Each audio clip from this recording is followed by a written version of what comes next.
What's up, beautiful people? Another day, another study. We've talked a lot about Alzheimer's and we've talked a lot about creatine.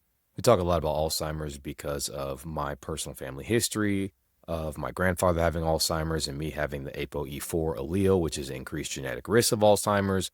We talk a lot about creatine because it's probably my favorite supplement, and I've been taking creatine every day since I was a teenager. Well, we know that impaired energy metabolism has been implicated in the development and the progression of Alzheimer's disease. Creatine helps provide energy during periods of high demand. It's useful for generating ATP.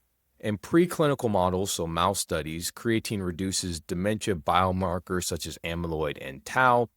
There have been no human studies on creatine and Alzheimer's. So this was a pilot study, a feasibility study of looking at brain creatine levels and cognitive outcomes in 8 weeks of 20 grams of creatine per day in Alzheimer's patients. We previously reported that that 20-gram dose has been associated with cognitive improvement in people who are sleep deprived. So it improved cognitive outcomes and brain bioenergetics. That's probably why they chose this dose.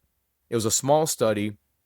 20 patients were enrolled, 19 met the adherence criteria of 80%. So it did pass feasibility that people were able to adhere to the intervention over 8 weeks. Blood studies showed a slight increase in serum creatinine at 8 weeks, which is expected. Creatine can increase serum creatinine because serum creatinine is a metabolic byproduct of creatine. And they found that brain creatine levels increased by an average of 11%. And this was determined by specific neuroimaging. They saw improvements in total cognition, fluid cognition, working memory, and reading recognition. And there was a trend towards improvement in inhibitory control and attention as well. And when they looked at biomarkers for these patients beforehand, most of them had elevated p-tau, which is a marker associated with Alzheimer's pathology, and 65% were carriers of the ApoE4 gene, so they have increased genetic risk. So this is a good feasibility study. It's a good pilot study.